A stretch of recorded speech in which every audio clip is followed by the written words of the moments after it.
Good evening, everyone. Thanks for joining us on time. Uh, we will get started shortly in another couple of minutes. Just we will wait for a few more entrants to join us, and then we should keep it going. Thank you all for you joining us today on time.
So in the meanwhile, team who has joined us, if you could just put it simply in the chat in terms of where are you joining us today from and which industry, for example, Coimbatore and manufacturing. If you could just put it, that will help us to get the sense of the kind of audience we have with this. Just if you could put a couple of liners in the chat in terms of which industry and which location you're joining us today from.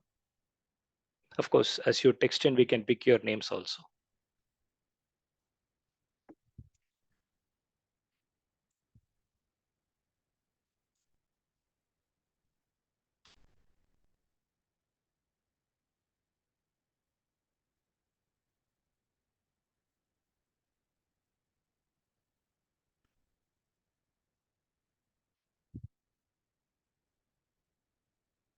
Thank you for those initial responses. We will look for response for everybody in the room. Satish Shamila, thanks for putting. If you could just mention the industry you're joining us from, that will be of great info.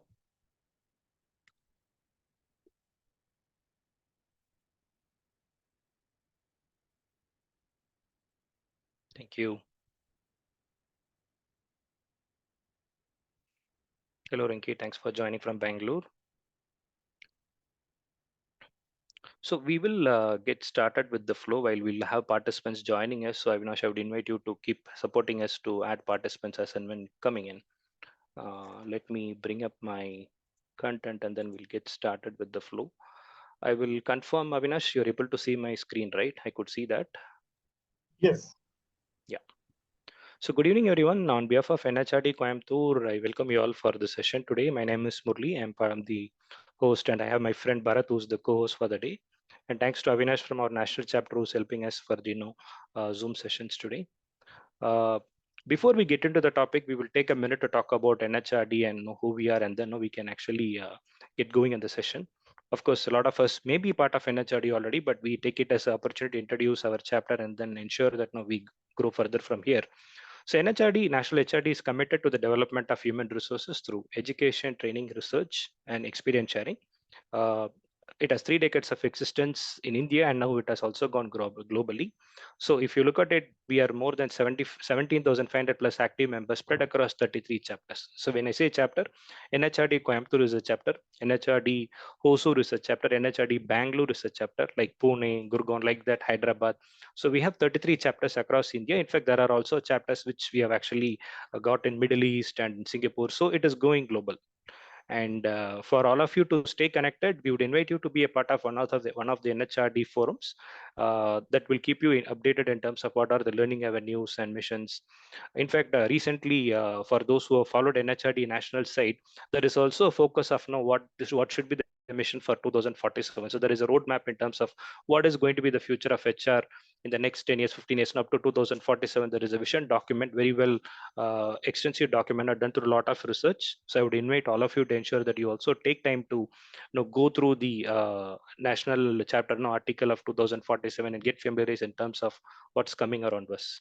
For you to stay connected with NHRD Coimbatore, it's very simple. Be it LinkedIn, be it Facebook, be it Instagram, all that you'll have to just do a search is called NHRD Coimbatore, and we are available in all the forum. And ensure that you can be a part of us. And even our email ID is nhdcoimbatore@gmail.com. So for those who would like to be a part of the Coimbatore chapter, we would invite you to be a part of our chapter for our ongoing sessions. We have been receiving one of the best emerging chapter award from our national chapter as part of regular sessions. We ensure that every month at least we try to do one session which is face to face, bringing people of HR fraternity together, and also leveraging the technology forums like this so that we can do one sessions webinar every month, leveraging the experts from the industry who could come and share some insights to us, right? So to help for the guidelines for the session, what we would invite is, because it's an online session, we have to ensure that is hassle free. So for the first 30 to 40 minutes of session, we will be actually having the audience and mute and video off. We would invite you to ensure that you can keep yourself engaged through the chats and polls. Of course, one of the input that we also receive from our speaker today is there are more online polls that is coming our way.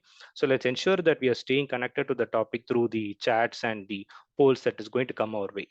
So with that, I would again invite audience. Some of you would have texted already, but if you anybody would have missed, we would invite you to just type it in the chat window in terms of which industry and location you are joining us from. An example, Coimbatore and manufacturing, so that we get a perspective of audience who have joined us formally, right? To have the context setting for the day, what is important is we should actually try to industry and understand the evolution of HR that is taking place. Most of us would have gone through various curriculum. The scope of HR has actually gone through a lot of change in terms of where it started as a basic personal or a welfare management to human resource management, human resource development, and it is now getting into a phase of where HR will have a say in the business decision making. HR, in fact, has a lot of voice today in terms of having that seat in the CAOs or CXOs forum to ensure that we have a say in companies' decision making. So what is important is we as HR also have to equip for that phase of how do we partner with the business, how do we drive the business. So that's the space that we actually are in.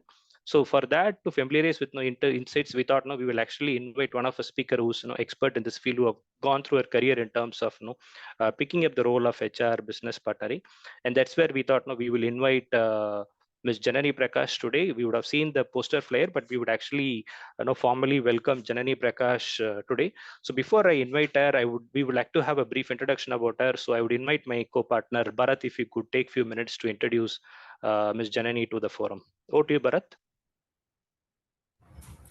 Thank you, Mr. Murali. So, very good evening to all. So, it's audible? Yeah, you are audible, Bharat. Yeah. Right, okay. So, I just like to introduce Miss Janani Prakash. So, Janani Prakash is the head of people and culture of Genjion, and prior to Genjion, Janani was global head of human resource in Quintet. She played a pivotal role in setting up the foundations of HR and organization culture. Amidst three mergers and acquisitions, Janani has more than 17 years of progressive HR leadership experience across products, service, startups, and consulting organizations. She joined Quintel from Deloitte, where she spent more than decades serving at several technologies groups on their HR leaders. Throughout her career, Janani has partnered with senior leaders across geographies in defining and implementing the people technology for their business and lead several efforts of aspects such as mergers and acquisitions, workforce planning, succession planning, diversity and inclusion, business transformation, change management, and leader enhancement and competency development, to name a few. Janani was named as a HR Leader of the Year by the Economic Times in 2024. Janani was featured in the Elite Club of Business World HR 40 under 40 list. She has been also recognized the topmost HR leader award in India during the 30th World HRD Congress 2022. She has been recognized as Asia's 100 power leaders in human resource by Whitepage International in the year of 2022. She was recognized with the Women Achiever Award by HR Association of India. Janani is a part of National HRD Network Board as a Young Leader Council, and she is Executive Committee member of Hyderabad chapter. Janani holds a B in Engineering from the University of Madras, and she is the rank holder, that is a gold medalist in her postgraduate HR qualification. Janani is a certified yoga instructor, trained classic music vocalist, veena player, and a teacher. She currently lives in Hyderabad with her husband and daughter. So, so on behalf of Coimbatore NHRD chapter, once again welcome you, Ms. Janani. Thank you. Over to Mr. Murli. Thank you, Bharat. With that, the floor is all yours. Janani, over to you, and we are all here to hear from you. Thank you so much, first of all, for this warm welcome and generous introduction. Good evening, one and all. I'm very happy to be here. What I would be talking about is the art of strategic HR business partnership. I think a couple of objectives were also already articulated to you all earlier. So I have it very interactive. So my ask from all of you is be as interactive as possible. It's not a very large group. We have about 40 people in addition to 2-3 people that are part of the facilitating group. We are going to have Slidos. So you all you need to have is your mobile phone that can actually that can read a QR code, and then you should actively engage, okay? And then this session is for each one of you that's attending, and for me as well, because you are all from varieties of sectors. I'm from IT sector. So I think as much as each one of you is going to have a learning, I'm also going to have a lot of learning, and I'm really looking forward for it. So without much delay, I'll get started with my presentation. Do let me know once you're able to see it. We can see it now, Janani. Yeah. Okay, fantastic. So what are we going to see in the next 35 minutes or so? I think we are already at 6:15, right? 6:14, yeah. So next 35 minutes or so, I will target to cover a lot of this. And the last 10 minutes, we can potentially keep it for Q&A. What I thought of is, instead of directly diving into HR business partnership, given that we may have people from varieties of business groups or like varieties of industries, I thought it would be good for us to go through a little bit about the evolution of HR. I've built a HR maturity model myself, basis whatever I've seen in the industry, some of the approaches in HR and what works and does not. The roles that are prevalent in the industry today, it may sound a lot of IT, but yes, you can add and tell me what more are available in the other sectors. And then we will double click into strategic HR business partnership as the topic, under which we will cover multiple aspects. I've also spoken about career paths, and I'm giving you some best reads as well towards the end. So that's broadly what we're going to have. So now is the time for the first Slido. You can just take your phone and scan the QR code. Just respond to this. Which sector are you from? IT, ITES, retail, manufacturing. Manufacturing in this includes pharma, automobile, automotive, all those industries too. Education, I heard that there are some people who are from universities, professors or students or any others.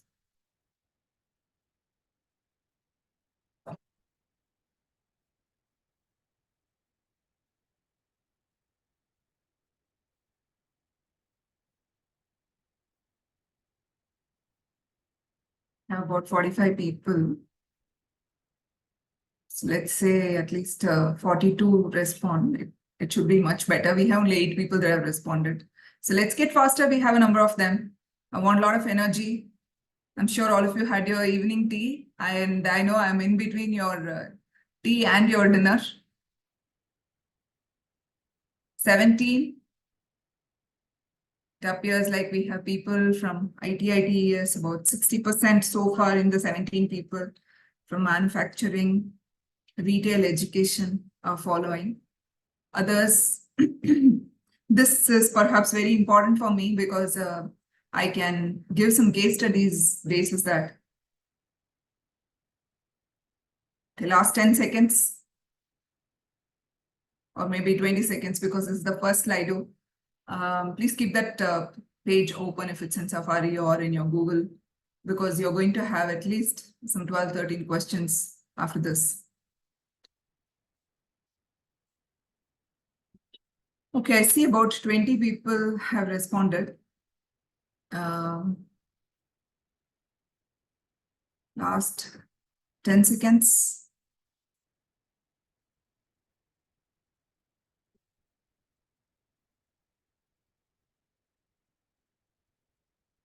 Okay, so it appears like we have about 50% of the people from ITITES, about 25% from manufacturing, and others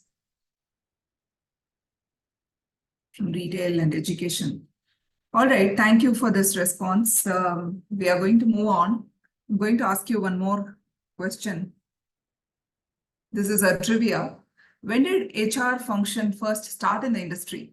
Any idea? Have you all ever thought of it? I mean, recently I realized I never thought of it, but I've been in the profession for 18 years. And I was actually intrigued to know the answer. Come on, I need your participation. It's not a one-side session at all. This is a facilitation. Let's do a fastest finger first. Only 7 of you have responded. I intentionally don't want to get into the response yet because it will tune your answer to something that others are thinking of. 14 of you, the brave ones, wonderful.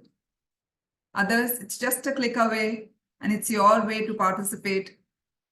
And for me, it's grabbing your attention. You may be cooking your dinner or doing something with your kid around, or you're multitasking on your laptop. And I certainly don't want that because I've spent about 6 hours in building this,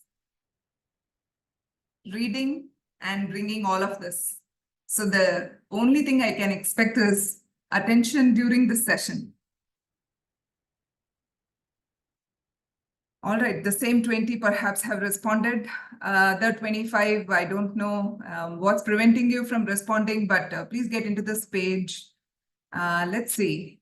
Early 1900s is what 62% of the people are saying.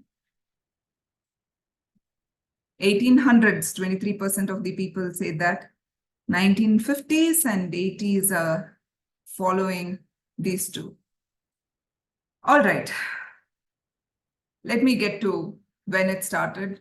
People who said early 1900s, yes, actually something like HR started. And the story that I heard is somewhere where in factories, when the chimneys were supposed to have been cleaned, this was not in India, either in the Europe or Americas. Children were actually sent inside the chimneys to clean. And it was very hot. And some children started dying because it was all only business centricity. Therefore, there was this human relations topic, in fact, started coming in, and introduction of welfare officers, labor relations. These started stemming in early 1900s.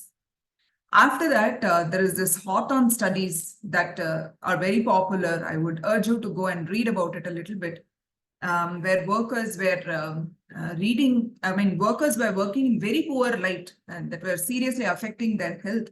And this was a moment when people started thinking that there has to be a welfare officer or a HR officer that becomes more formalized.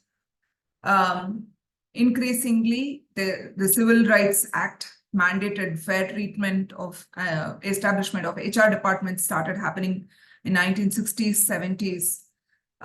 Then from 80s and 90s, slowly and steadily, maturity started happening.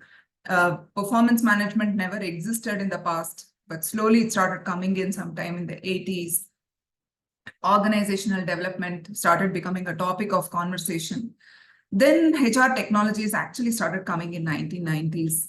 I remember when I started my career in early 2000s, there were companies where attendance used to be in attendance register, and then the HR used to take inputs from that for payroll.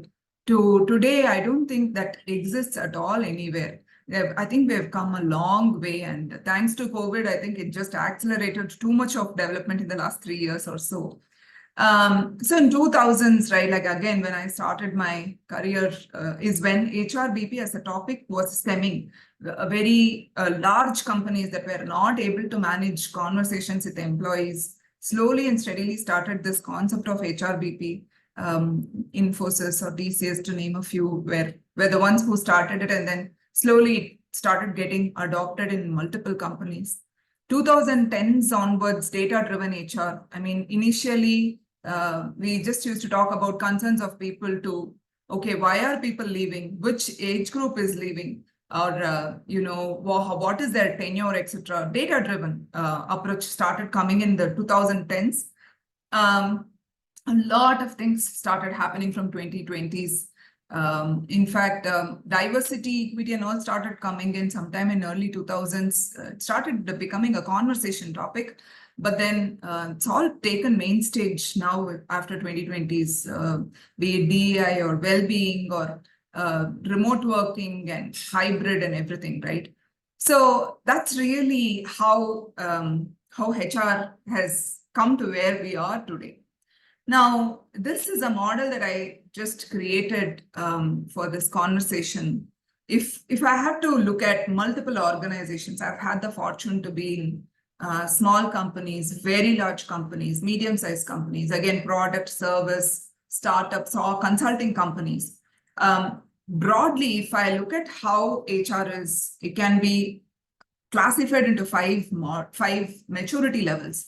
So the topmost that you see is actually the lowest maturity level, and that's why the arrow is going down. It's like a reactive, a basic level where HR is done in an administrative way. Then transactional level. It's like, okay, I think I need to do some repeatable process, so let me do that. Yes, I will also have to have some technology like attendance, some facial recognition for having people come in and go. Some basic metrics that can be tracked, at least headcount report, if nothing else. Then proactive or operational level, right? At this stage, it's like business is also maturing and HR is also maturing.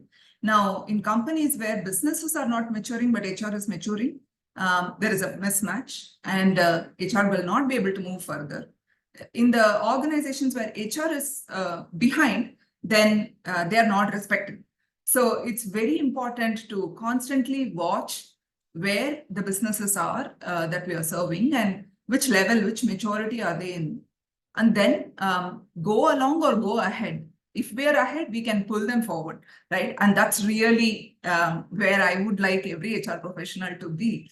So that's really starting to become proactive, aligning ourselves to HR and business goals. I know many years back, we used to have a training calendar. We used to say, this year we are going to do this. There's no relevance to business. To now, it's like, okay, business, what are you planning to do?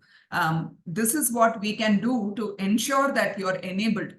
The word support is also not being used because it's all enablement, facilitation. And we are doing our part so that they are able to do their part better, right? So I think the construct of how HR is being looked at is also changed rapidly in the last few years.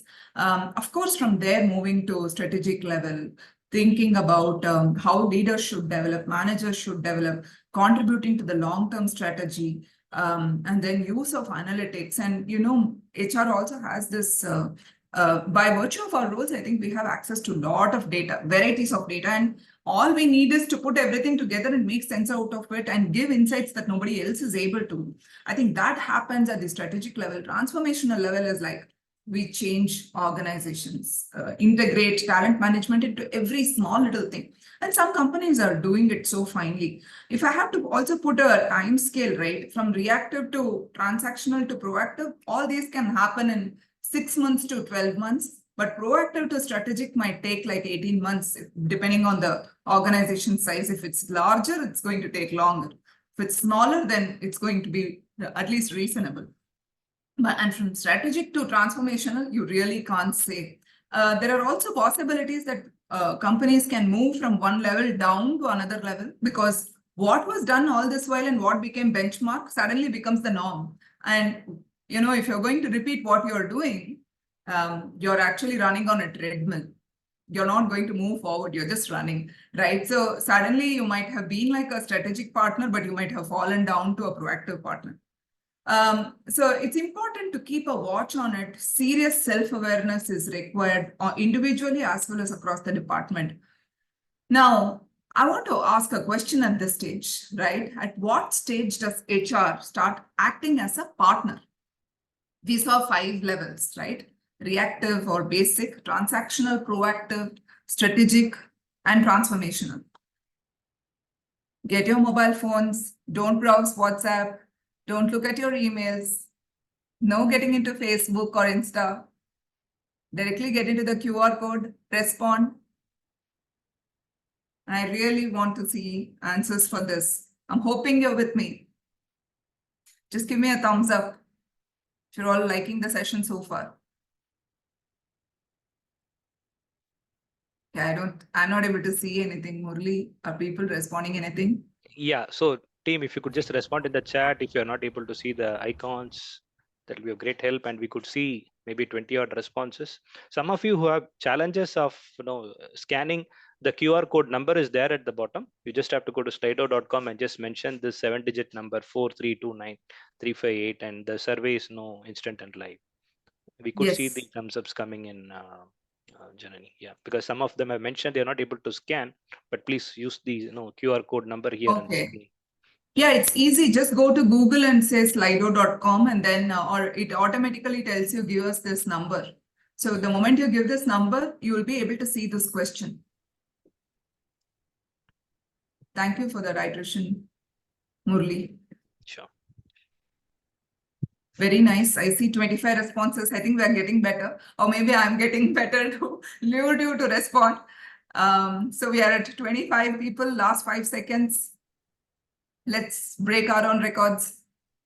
I would acknowledge the options are also quite tricky. I mean, if you ask me, in terms of where to draw the line between proactive, strategic, and transformational, I think teams are waiting. That's absolutely fine. It's just nothing is right or wrong, right? Yeah. But broadly, I think the group is leading us towards the right answer. I mean, proactive is when we start thinking about what does the business want, where is the strategy the business is getting into, and therefore how can we partner with them. I would think even at the transactional level, we should slowly start thinking about it, because only then we can move to proactive and start the partnership relationship at that stage. But it gets really strengthened in the strategic stage. And then, yes, it's really at the pinnacle in the transformative stage. Thank you for those who responded. Others, I'm sure you're getting motivated. I'm going to see more responses for the coming questions. Let's see these 3 approaches, right? Many times you might have heard in different forums or in your own organization saying, oh, this person is always very reactive, or this person is very proactive. He thinks about things before anybody else. Or there is somebody else who says about someone saying, hey, this person is like constantly able to alter themselves as and when situation presents, right? Like this person is, I think, I mean, this is a very dynamic person. Now, which is okay and not okay, right? Reactive is a way of approach. And these actually are really applicable for any situation, right? And anything in HR, for example, let's say you're coming up with a learning and development strategy. You know what the business wants and then you do it, it's reactive. You anticipate for the business and then you say, okay, business, now there is this, there is a big tech study that has happened. And if these three technologies are going to lead the world, I think you need to start having your people trained in that. That's like a proactive approach. But dynamic is you say you do an analysis of all skills of people in the organization, and then you say, okay, these are skills, and then these are near skills, and these are what opportunities that could come up, and therefore we need to quickly reskill people, upskill people, or constantly make them relevant. This is like a very successful model, and I'm not suggesting that one is better than the other, but reactive is not okay, right? Proactive may not always be very profitable in the sense. Sometimes we might be very enthusiastic. We might see certain things that others are not able to see. And therefore, proactive approach might not always lead us to being very successful as well. It's like you get a product to the market that's much before the market is ready. Then the product is going to fail. A few years later, it becomes successful, and you wonder why it didn't happen then. Because it's not about the product or you; it's about the consumer's readiness, right? So similar to that, is a business ready to take something that's really ahead? That's really what is proactive.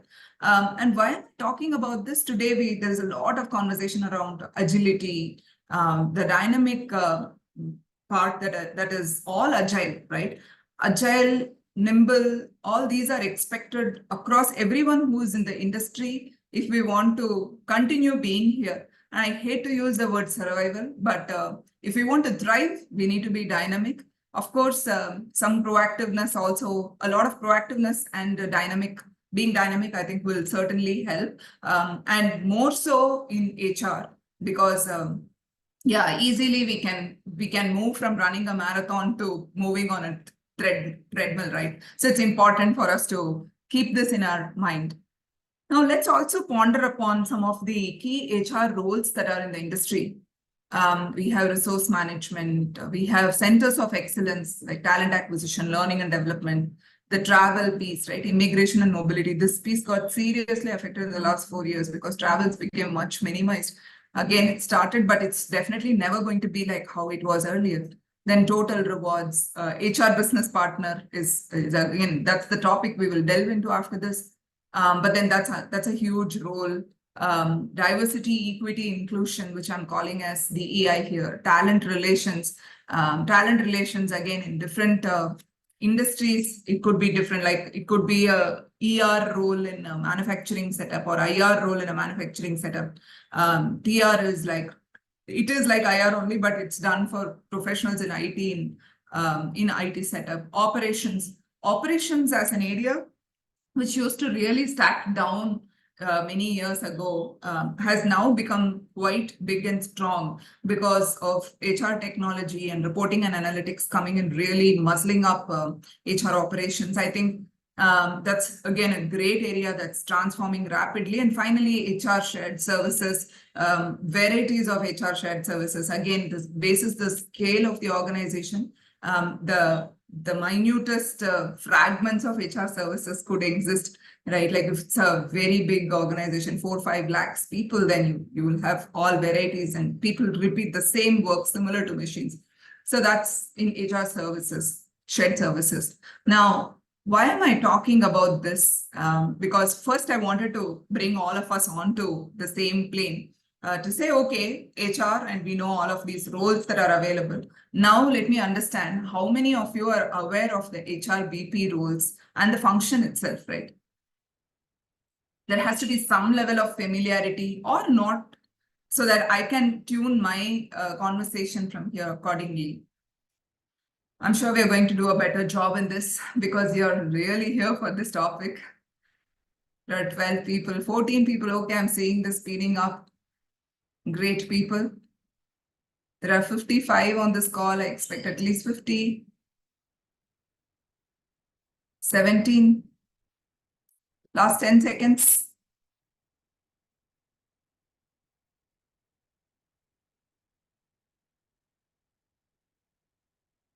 Okay. Familiar and somewhat familiar. Very familiar is about 25%. Okay, very familiar is shrinking. Somewhat familiar is leading, right? Okay, so we will keep our baseline as somewhat familiar because that's closely inching to 50% of the audience. But to the ones that are selected familiar and very familiar, you will also have something definitely from this session, right? That much I can tell you. So let's move on and start from the basics. And I'm always a believer of having our foundation strong. What is really strategic HR business partnership? There are business objectives. So let me give an example. Many years back, HR used to come and say, I think this year we need to increase 5% headcount. No logic. Two, then business starts saying, okay, I think let's take, it's a car manufacturing company. The sales goes and tells, okay, these are the markets where we see more requirement. These could be the potential numbers and these are the models that we will require. And then it comes to manufacturing and then it comes to HR. You see the entire pipeline started getting built in. But ability to anticipate in this same example, right? Let's say the HR reads about it much before and says, okay, maybe in the European market last year we did like 20% increase. This year it might be a 25% increase. I think this is where you could have a better margin. Now that's becoming strategic and is able to also guide the business leader to make some business objectives that are going to be profitable for the organization. Now, this can happen in hiring. I don't want to say that HR business partner is that generalist who does partnership of all roles. No, I think business partnership from an HR perspective is a mindset. If you're in talent acquisition, you can be a partner because you're again thinking for the business. Now, quickly from thinking for HR, you start thinking for somebody else. That's what happens in business partnership.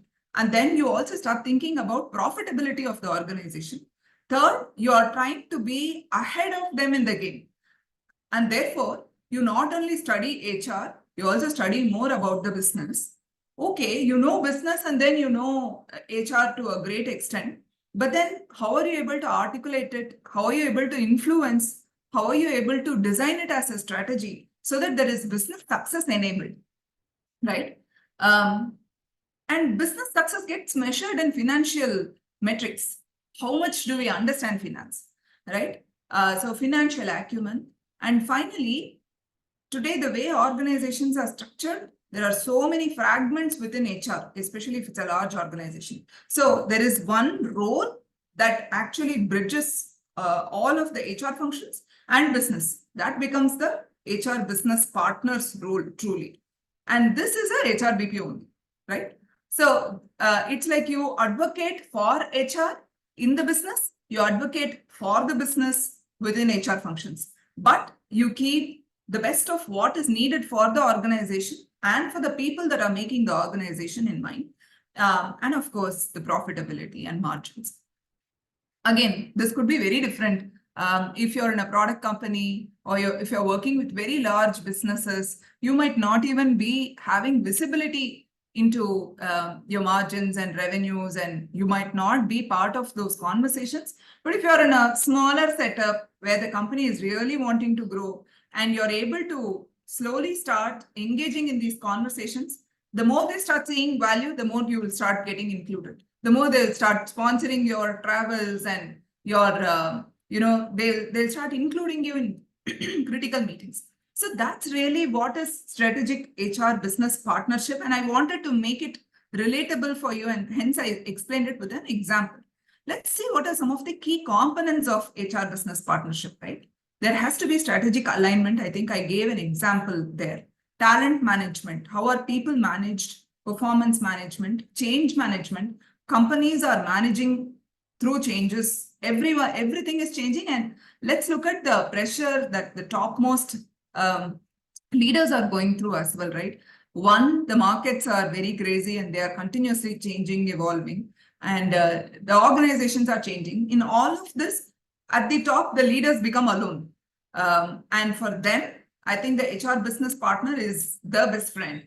And how can you become a best friend to someone at the top? Only if you're able to scale up intellectually to that level and you're able to engage in conversations that they think that are important for them, right? Then they start opening up on aspects where they can be vulnerable to you and say, okay, between you and me, in confidence, I'm sharing this. This is what is bothering me. I think this team member of mine who is like a senior director or a vice president is making it tough for me. And these are very difficult conversations for them, but they start engaging in that because you are now, you're like an insider to that person.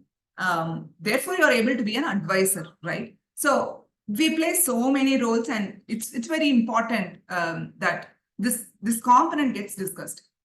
Then data-driven decisions, collaboration, compliance, employee engagement. Now, let's look at this question. I saw a number of you were from IT. I think this concept is existing in several other organizations as well, like all the sectors. So given whatever I just narrated, even if you're somewhat aware on HRBP, with the context that I have given you, how frequently should the HR business partners engage with business leaders to ensure alignment? Businesses keep changing rapidly.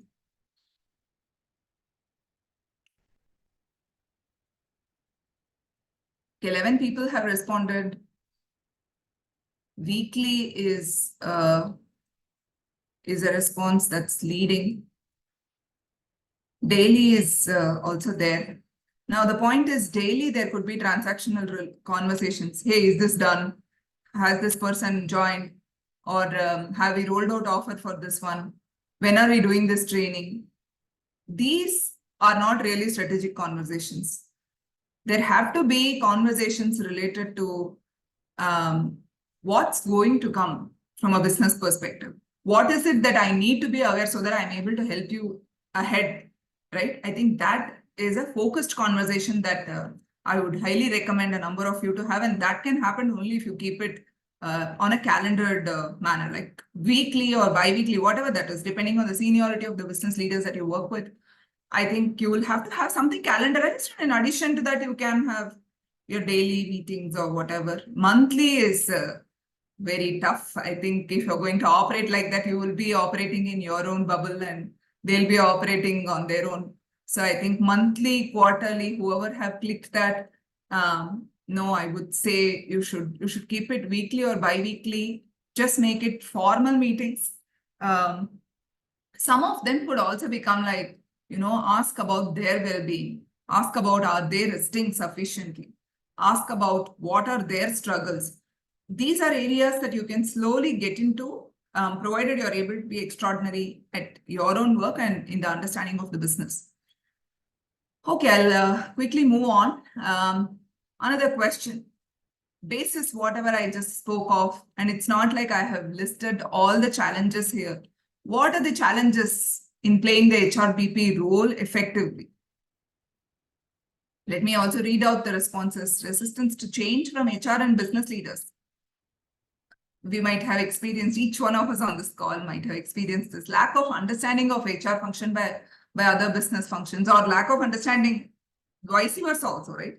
Business does not understand HR, HR does not understand business.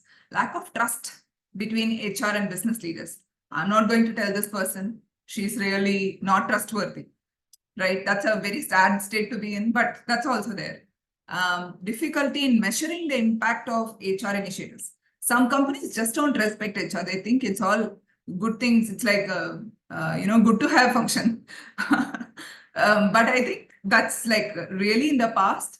But I just thought there are people that come in with such baggages, and it's difficult to work through and keep proving and just building that basic trust with such level of business leaders for you to start making impact, right? So what are the challenges? Is it these 4, or 1 and 2, or 2 and 3, or 1, 2, 3 and 4, and much more?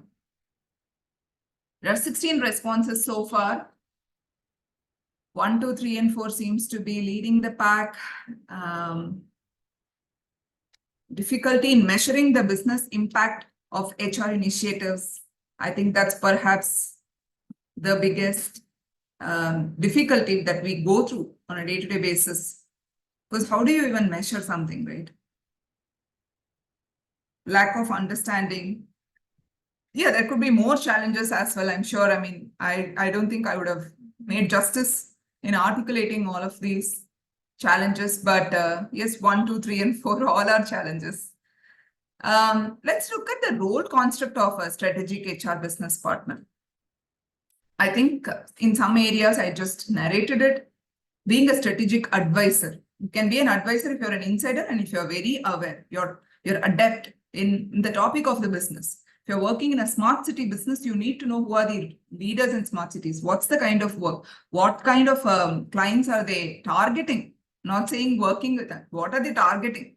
How does your company stand like a competitor in winning any of the bids? I mean, if you think none of this is HR, but then you know from where you can hire your talent from. You know you can be a sounding board to your business leader.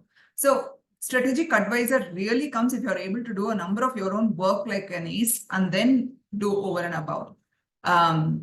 Performance enabler, like how can you integrate a number of things into performance management itself. Talent architect, collaboration facilitator. There are conflicts. How do you help resolve some of those conflicts? Being a talent architect. So one time in one of our businesses, suddenly a particular group said a particular product was going to go through complete change. And we had at least 100 people who we anticipated will get affected due to it. And we did not want them to get affected. We had some good 6 to 8 months. So we looked at what are their skills. Some of them we trained them into the new skills. Some of them we moved them to other roles. We ensured 100 out of 100 people were taken care of. But if you look at it, it was talent architect, being that architect of talent, and you're going to build that loyalty from everyone, from your business leaders as well as, and there was a standing ovation given to HR at the end of this particular exercise. So there is a lot of possibility, but it's about, end of the day, it's also about our own confidence, saying, yes, I can do it. And our network is like just awesome, right? HR network, we just tap onto it and people certainly help. And maybe they are looking for something that you are wanting to let go of also, right? You never know. Change champion, employee advocate, all of this. While this is all what I am saying, basis my experience, this is what AI HR says. And while I'm giving some of these resources, this is there as part of one of the blogs. And I found this blog to be really good. There's a AI HR article on HR business partner as a topic. And these are the responsibilities that are laid out there, being a coach and consultant, empowering leaders. These are not there in the previous one, right? Building a competitive organization, preparing for future of work and HRM. When I was there in Deloitte, again, now I can state because I'm out of that organization for many years. In 2012, there was a project for 2020. We used to think about how 2020 will look like, just a dream, right? But from those dreams, future was born. And some of the dreams definitely became reality much before 2020. So some companies have the privilege to do it, but individually, each one of us have the privilege to do it. How can we just set aside the time to sit, think, dream, create? I think we have that possibility. So I want to be mindful. It's already 6:50. We started late. So Murali, how much time? We have a buffer of 15 minutes, which we already agreed in the invite, so that we should be able to. Okay. So can I go ahead with whatever I have, like 10 yeah. more minutes if I do this, and Sure. I think there'll be justice. Yeah, okay. Yeah. All right. So one case study that I thought I should quickly share. There was this particular business group where there was high attrition. There was about 25% attrition, and I was new to the business group. The business leader was new. And at that point of time in HR, we were doing a study on workforce planning. Now, workforce planning, all of us will think that it is a very hiring topic, right? We said we want to experiment it in retention. So I said, okay, I want to just experiment it for retention and let's see how it works, right? And there was another group that said we'll do hiring because they were hiring in that particular business group. So I just thought I should bring this very interesting case study because at the outset, it appears like hiring, but then there was a serious retention issue. we went very deep into everything, right? Because I was new and the business leader was new. I did a complete study of the past of the group, and there were things that were there that were taken off, like they used to have US travels that were taken off. There were certain specific rewards and recognitions that were given that were taken off. There were some higher education programs, sponsorships that were there that were taken off. So this is all one side. Then there were people that were working on certain products, and in product companies, you have this difficulty that especially people from other countries want some of them to just stay there. But India is not like that. People don't want to stay in same products or same projects. They want constant change. And that was a behavioral shift that we needed to bring in. Campus hiring was a huge aspect. Like we had hired from tier 1s, tier 2s, IITs, and then people were just leaving. Almost 27% of the attrition was due to that. So if you look at all of this, right, they all appear to be very disparate. We just brought all of this together and said, okay, we will create a program where we are able to manage each one of this. Like campus hiring, for example. Why do we even go to these campuses if we don't have that quality of work? Who is the right talent we need? If we already have that kind of a talent pool, where have we seen success? So it's really studying that. So basis that we created a future strategy, and whoever was existing as well, we created plans for them. For example, we quickly brought in an internal mobility program. We had a lot of connects with some of the product owners to say, you're going to lose them to the market if you're not going to allow them to move. 3 months, you'll need to have this happen. 6 months, you'll need to have this happen, and then making it available for people in the way they want it, because it's not about us playing in the background. It's about employees knowing that there's a huge project that's running for them.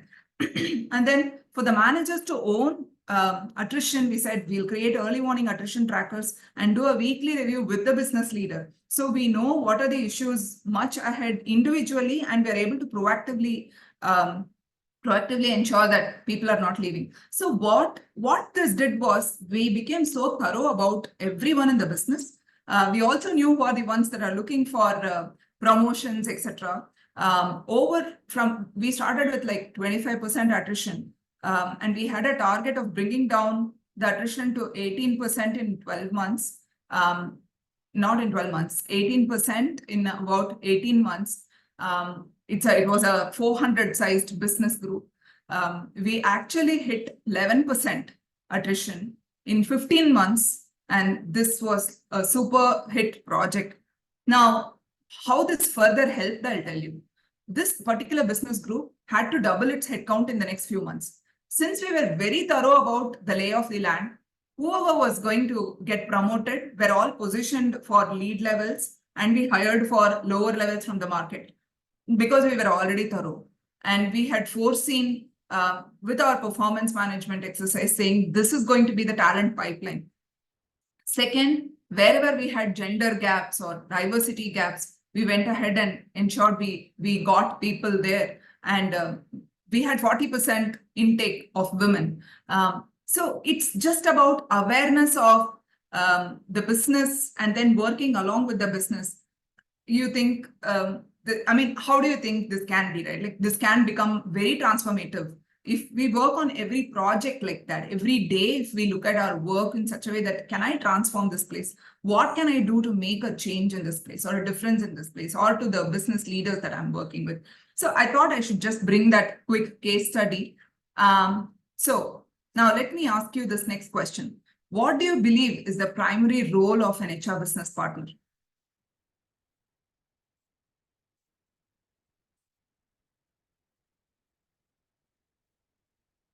Strategic advisor, talent architect, change champion, employee advocate, more than one of the above, depending on the context. 6 responses, 8 responses, wonderful. I think we're doing well. 10 more seconds. It's just a click of a button.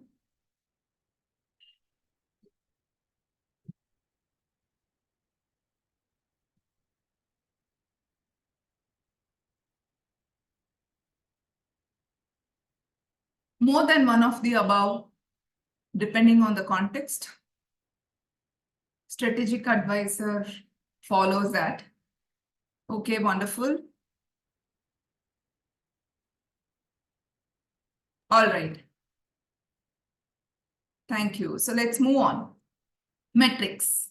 Because in one of the earlier slides, you all said how our work gets measured. It becomes a major problem, right? A number of times I tell my team, today I'm not in HR business partner role. Last few years, I'm heading overall HR.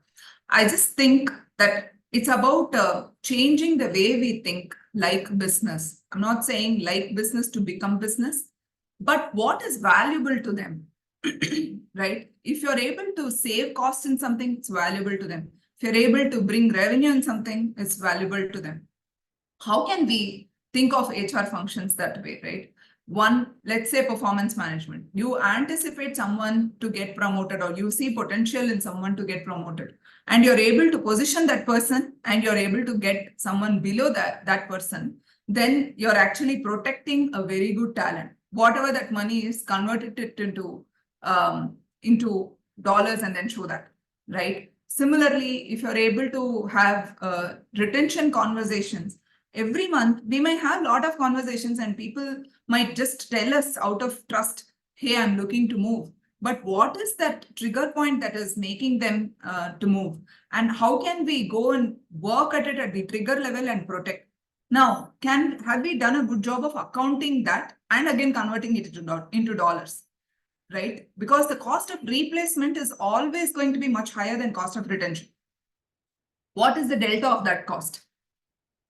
Similarly, how are our efficiencies? Recently in my team, we had conversation about our day-to-day productivity. Which time are we more productive? How can we tune our days to ensure that our productivity is very high? Or how can we make sure that we are able to do some focused work before anybody else logs in or logs off, right? Like, it's about looking at our individual functions and everything else and then keeping targets for ourselves. Are we doing 3 joiners per month? Can we make it 5 joiners per recruiter? I'm just making it up, like number of things that we look at, because 5 joiners in a service company is going to bring you more revenue. Again, everything leads to revenue margin. If we are doing a better job in salary negotiations externally, but are getting an adept candidate and are able to give them things that are motivating to them, then again, you're going to help serve the margin get better, right? So all I'm saying is just, as an outcome of this session, just go back home and think about what are areas where you can think numbers. If you're going to run a business tomorrow, you will think, okay, my cost price of this, let's say a chai cup is like 5 rupees, but I'm going to sell it for 10 rupees. I'm going to get 100% hike. In a different place, I'm going to sell, market is different. I'm going to get 15 rupees. So I'm going to make 10 rupees profits. You think about it that way when it's yours, right? So if you're able to translate that thinking to your business, then I think it'll become wonderful because you're also thinking along with them and they think that you're truly being a partner in the struggles that they have. Now, this question, which metric do you find most challenging to improve as an HRBP? Employee turnover rate, which is the attrition, financial ROI, employee engagement scores, performance management outcomes, like even getting the performance management closures happening, right? 100% of the people completing it. That is also a problem. Or getting the bell curve right in places where it's still existing. Or if it's not existing, then how do you do an objective assessment? Get your promotions less than 20% of the people. Are we able to do that? Diversity and inclusion metrics, the most difficult one. Many companies, if they are growing, they'll not focus on this. Suddenly they'll say, okay, give birth to women and then make them work in critical roles. It's just so difficult if you're not going to think through from the beginning. And nobody will think, business will not think about this in the beginning. They'll want production to happen if it's manufacturing. They'll want the codes to be written if it's IT. And anybody does, they don't care actually. But we will need to care because when the company goes for it, some external competitions or some big certifications, the ratios are going to be very poor. At that time, HR will be said, okay, hey, this time I'm giving you a target of X percentage. How will you make it happen? And that year, you might not even have much hiring. Your hiring might happen only for like 3%. and then your overall headcount target is increase your women by 5%. How can you make it happen? It will be very tough, right? So think of all of these. Financial ROI is really the second, employee turnover and financial ROI seem to be sailing on the same boat. Okay, wonderful. You've been a wonderful participant. We have 58 people. Wonderful. So let's talk about two more things. I'm just going to touch upon two more topics. Enhancing role effectiveness of HR business partner, and finally careers, because a number of you will want to be a HR business partner also, right? So we'll take 3-4 minutes and then I'll close and then we'll wait for questions. There are just 4 things that I've bucketed everything in. I think I gave examples of many, but did not give examples of some. Business acumen, financial acumen. I think I have spoken a lot on that. Some things I did not talk about is, see, if you have certain licenses, really question what is happening with the license. For example, if you are having a LinkedIn license, are you doing justice with that license for your organization or for your team? If it is not, then maybe you need to cut down that budget and use it elsewhere, right? If you're doing it, wonderful. Is it more effective? Buy more, right? I'm just taking one as an example, but there could be many licenses that we could be holding, and there could be thousands of dollars that are sitting with us and unused. How can you reroute it for your own upskilling or your own team's upskilling also? Very important. Financial acumen is going to help you serve your own self. Technological acumen. A lot of what I did today, Slido, is all technology. I wanted to make sure that all of us are engaged in it and are in it together. It cannot happen if, and by the way, I did all of this hands-on because my team is very busy. I didn't have anybody to help. But I didn't want to compromise because it's improving my technological acumen somewhere, right? Or building this deck, everything. It's like, how do you use your tools? AI is able to build tools, build presentations today. It's able to give a lot of base structure. ChatGPT 4.0 is available for everyone. But are we having the ability to have prompting rightly so that it's able to give us what we want, right? How much are we just simply chatting with ChatGPT, even if it's for time pass? Because then you know what kind of intelligence can it give and really be your assistant, right? How much are we utilizing data and analytics? Very important. So technology acumen is one. Finally, human acumen. This is getting lost. In all of the rush, I think we are losing out on human acumen. Empathy, emotional intelligence, employee engagement, all of this are also very important. And I think if I have to sum up the 4 things that we'll need to focus on, it's business, technological, financial, and human acumen. Now, I want you to just take a moment and write here, which aspect of HRBP effectiveness do you think needs the most improvement in your organization? This is a text question.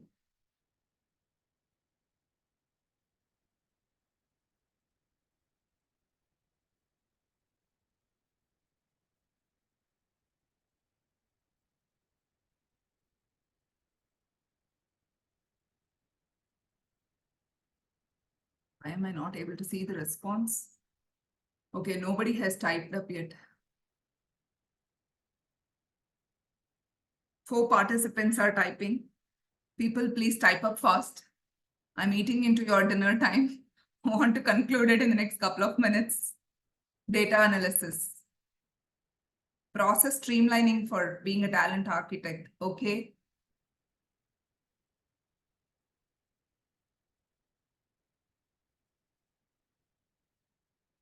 Three more participants typing. I'm just going to give it another 10 seconds, maybe. Measures for increasing technology adoption for blue-collar workers.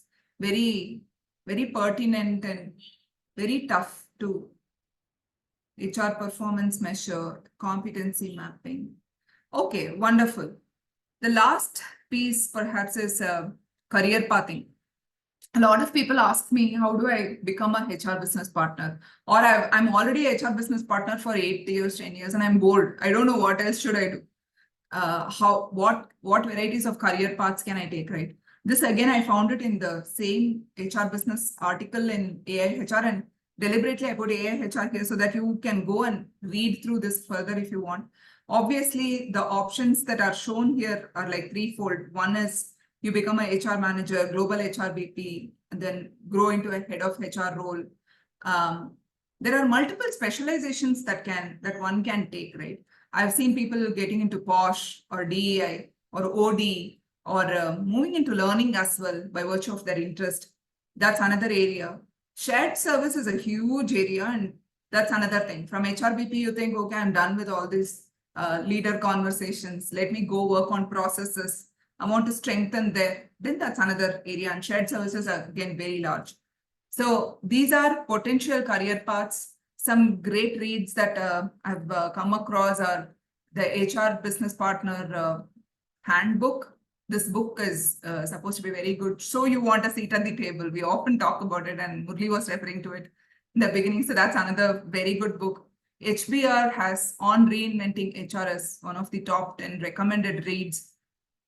Usually I read the below quite some, right? Like the Gartner reports, McKinsey's reports, HBR reports, Josh Berson's really cutting edge, Deloitte Human Capital Trends. McLean is another very good, site. I mean, it's a good company that produces very good HR materials.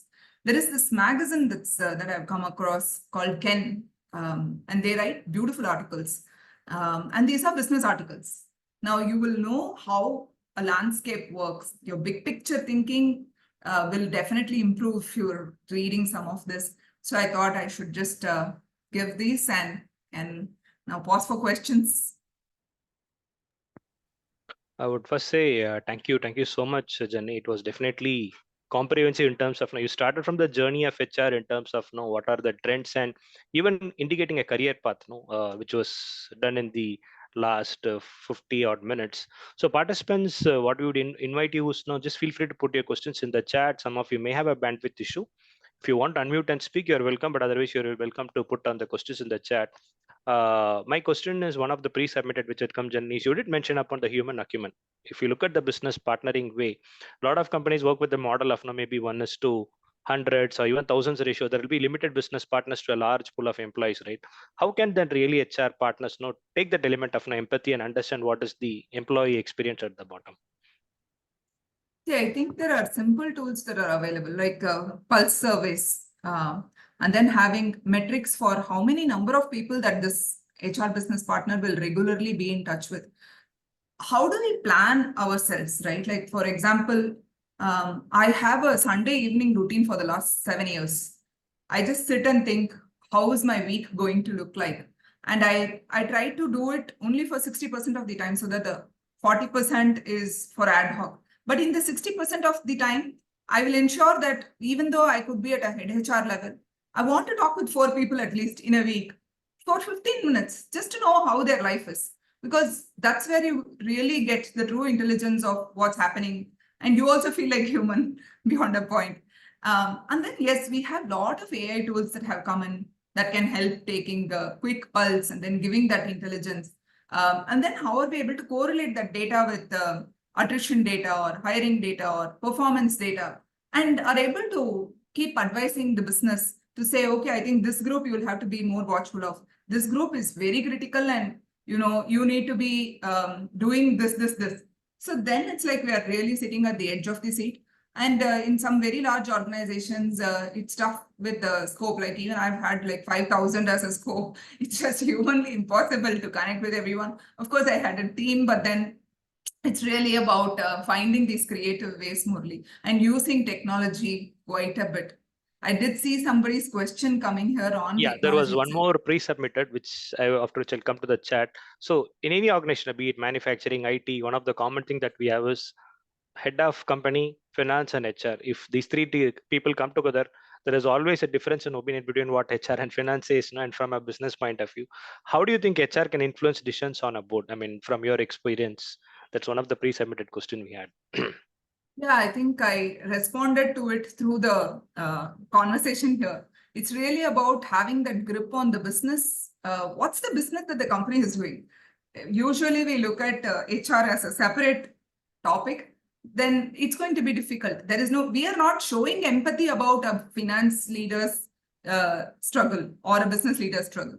If we want to show empathy, it's by us understanding that piece of knowledge or work, right? It can be financial acumen, it can be business acumen. I think these two are very important. And with finance leaders, we need to talk finance.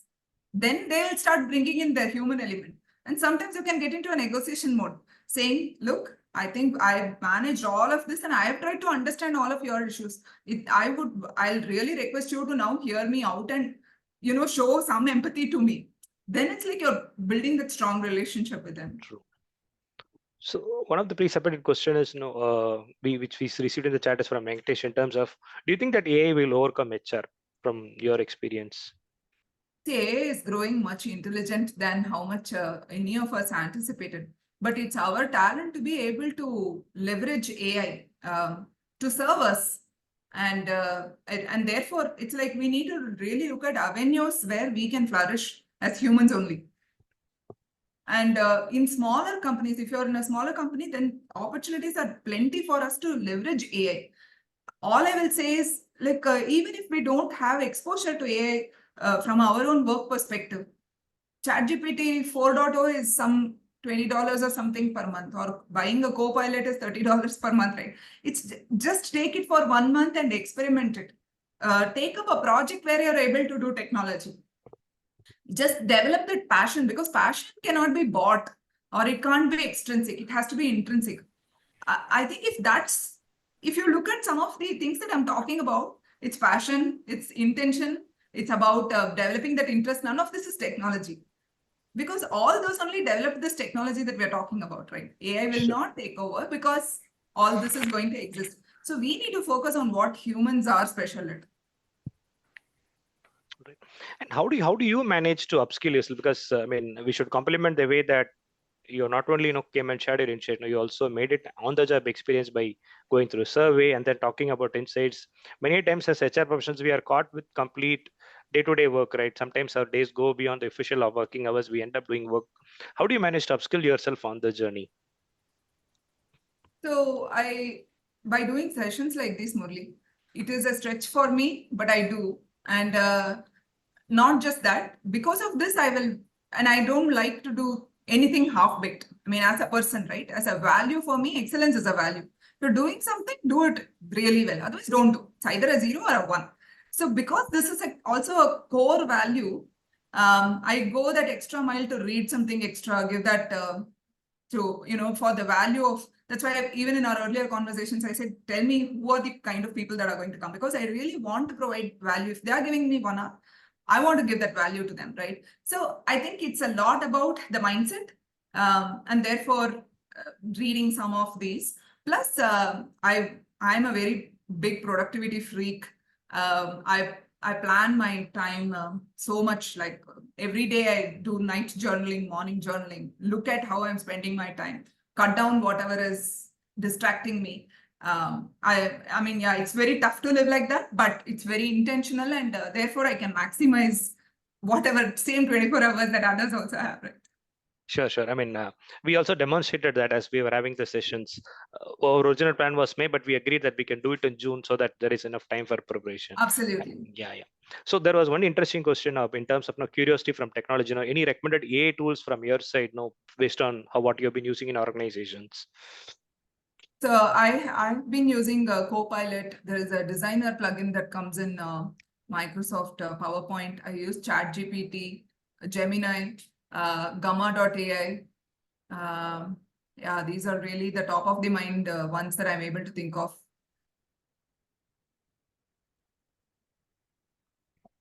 Any other questions? So there is one question in terms of what are some top 3 measures from your expertise to control attrition? In fact, it has been given as a percentage. So if you are given an opportunity, what are some 3 measures to control attrition strategically?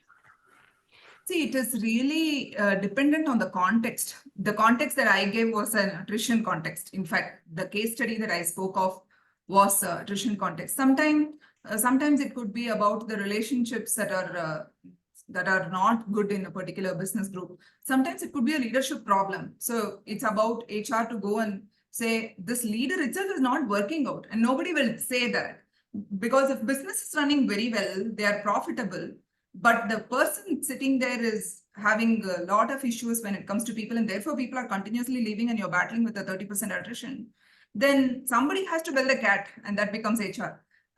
Similarly, it could be your hiring strategy. You may be hiring overly qualified people for a regular job, or underqualified people for doing extremely good job just because it's available at a low cost. I mean, there is no straightforward answer. If there's more context, I can certainly help that person offline as well. Sure. So participants, any other questions? We may take 1 minute to check if there are any questions. Otherwise, we are on time, and good to see we Yeah, still have Murali. 50 plus.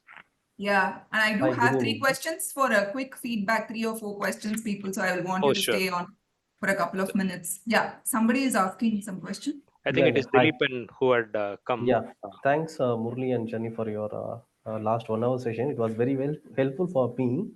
The reason why I mentioned 25% to 11, Janani, ma'am, they have already experienced it. She told that she already taken efforts to control the attrition in her existing organization, which is a 400 size organization. I am also having a similar size of organization, which I wanted to explore. How did you handle, ma'am? What are the strategies you used in your organization? Is there any specific measures you have taken? So, like I mentioned, Dileepan, it's about going ahead and studying the organization completely. Become extremely thorough about what kind of people are you having, where have they come from, not from a location perspective, what kind of colleges, what is the work they do. Go to that level of depth. And then who are the people you have? Do you have the right level of managers or right kind of people in the managers pool? Are you doing appraisals on time? Are you giving increments, promotions rightly? Are you having rotation opportunities? I would say just go ahead and do this complete analysis paralysis. From there, you will start getting new insights. From this, you will have ideas that may be seemingly not so intelligent, but will definitely help. Right? You don't know what will stem from whatever you are finding. So that's what I would say. That's really what I did. No rocket science, and I continuously do that. Sure, ma'am. We are almost off the way. Whatever you say, we are trying to analyze and Yeah, then it's about staying on top Yeah. of the journey. Yeah. Many times we become very impatient, but these things, good things, take time. Thank you. Thanks. I think we can now take the poll questions you may have, Janani, because Yes. otherwise there will be no hunger for knowledge, and people will hunger fizzle will down. definitely come our way. Yeah. So I wanted a quick feedback. I found the session very useful. Strongly agree to a strongly disagree.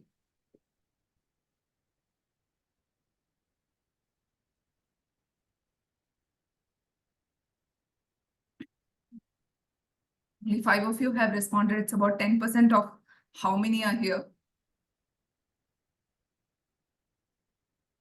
We do see a few healthy responses in the chat of strongly agree. Okay,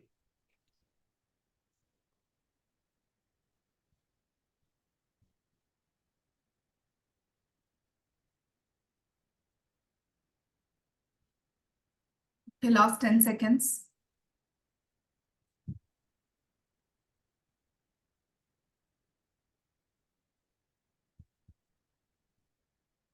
Okay, thank you for those who responded. I'm quickly moving to the next question. I have at least one takeaway to make a change in the way I operate as a HR business partner. At least one takeaway. My idea is, even if you take one, it's okay. If I read a book, if I have one takeaway and I'm able to if I'm able to just live through it, that's enough for me. As a person, I'm like that. So then I just need to know if that value has arrived to you.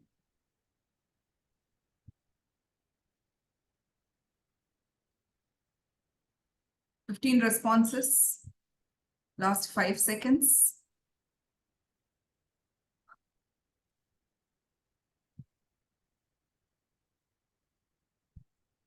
Okay, glad to see mostly it's the strongly agree and agree for this. Others to click of a button. I'm going to move on to the last question, last but one question. Okay, I'm inspired to perform as an effective strategic HR business partner basis what I learned from this session. Now, the strategic HR business partner could be in talent acquisition, could be in learning and development, could be in any HR role that you're performing or a HR business partner itself. Because I think I gave you very varied examples from hiring to being a HR VP to learning and development. In every role, there is a possibility to be a strategic HR business partner.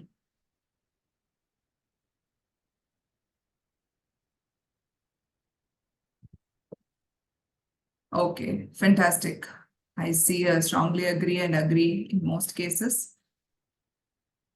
Lastly, I'm going to move to the last question. It's one word about the session. Just one word.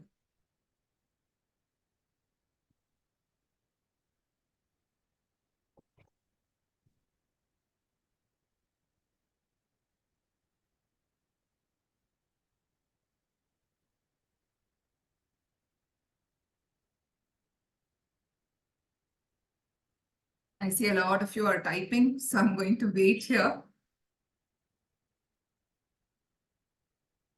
There are a few responses on the chat. Perhaps people who are on mobile have shared, and those are some instant initial responses.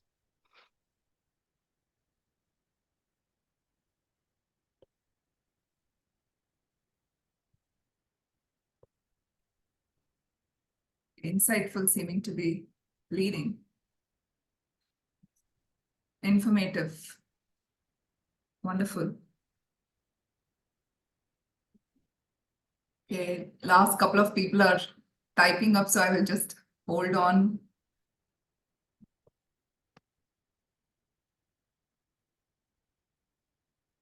Okay, so you found it to be informative, followed by insightful, and then yes, a lot of other good words. So thank you so much for all of your patience and being an active participant.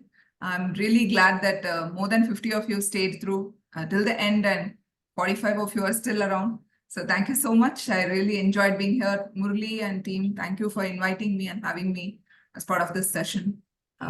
It's been very insightful for me personally. Thank you so much, Janani, for taking time. And what I would also acknowledge is you not only showed us the path of what is the role of HR partner, how we can also take time to upskill and be a good facilitator of a session. I mean, in fact, I would say I learned a lot in terms of how to facilitate a session effectively, and a lot of pre-work happened and a lot to learn for us when we initiate for forums. So on behalf of NHRD Coimbatore, thank you again, Janani, for taking your time. Thank you, Avinash, for being there and helping us. Thanks to my EC members who have been there, and thanks to all the participants. I'm sure we have not picked up all the questions. Some of you may still have questions. Feel free to type to us one of the question. We can consolidate and maybe get an input from Janani, or she's You can available also in. connect with me on LinkedIn, Yeah. Janani Prakash with KAASH. So I'm available in that name. Yeah. Yeah. So let's stay connected. We will keep you posted for our ongoing sessions. Feel free to join us and let's learn together and have fun. Thank you all for joining. Have a great evening. Thank you.